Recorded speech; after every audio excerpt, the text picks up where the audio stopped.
Dubes Cina ancam AS akan hancur jika ikut campur terkait Rusia-Ukraina. Nuklir mulai diluncurkan.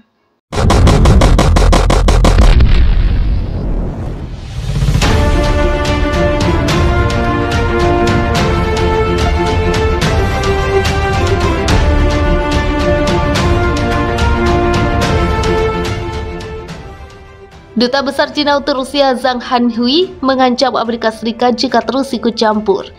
Ia menegaskan AS akan hancur jika tak berhenti melakukannya. Zhang juga merasa pemerintahan Joe Biden tak belajar, kami sedang berada di jalur untuk tujuan penting negara. Reunifikasi Ibu Pertiwi, tuturnya dikutip dari TASS. Menurutnya, rakyat Cina memiliki kemauan yang teguh, tekad yang kuat, kepercayaan penuh, dan memiliki setiap kesempatan mempertahankan kedaulatan dan martabat nasional. Tetapi bukannya belajar terkait kegagalan atas masalah Ukraina, Amerika Serikat secara artifisial menghubungkannya dengan masalah pribadi ujar Zhang. Kehancuran telak yang lebih besar menanti mereka, katanya. Zhang pun menunjukkan bahwa seperti dibuktikan oleh banyak fakta, AS adalah perusahaan nyata aturan internasional dan ketertiban dunia. Ia juga menegaskan negeri pemansa merupakan sumber peningkatan ketidakstabilan dan ketidakpastian di dunia saat ini. Hegemoni dan politik kekuasaan AS telah menjadi tantangan terbesar bagi kemajuan dan perkembangan damai peradaban manusia, katanya. Zhang pun menambahkan Cina sangat menentang tindakan sesat AS, yaitu hegemoni, intimidasi, dan perundungan.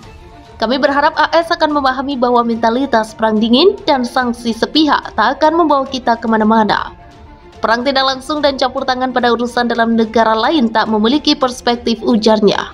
Cina kirim pasukan militer dan tank ke Rusia ikut perang. China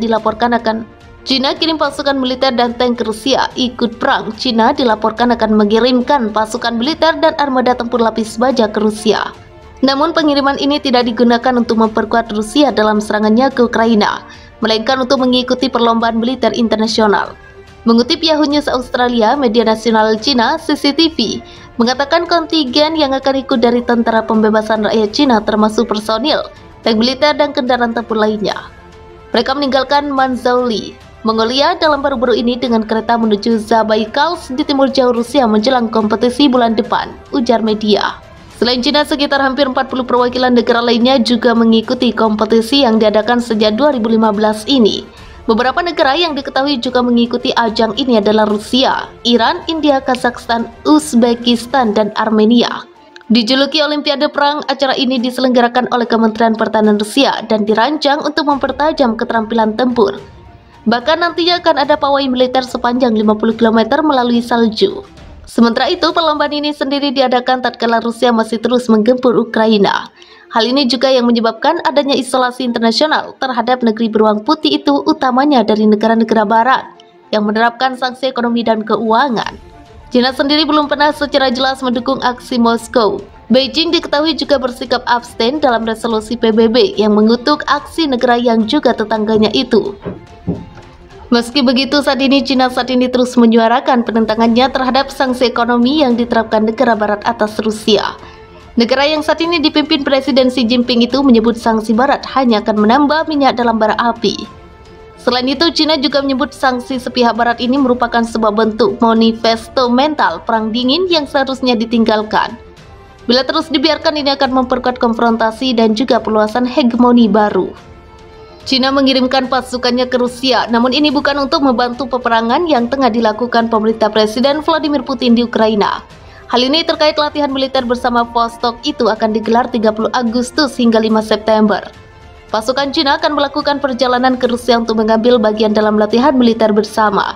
Tegas Kementerian Pertahanan Cina dikutip AFP Kamis 18 Agustus 2022.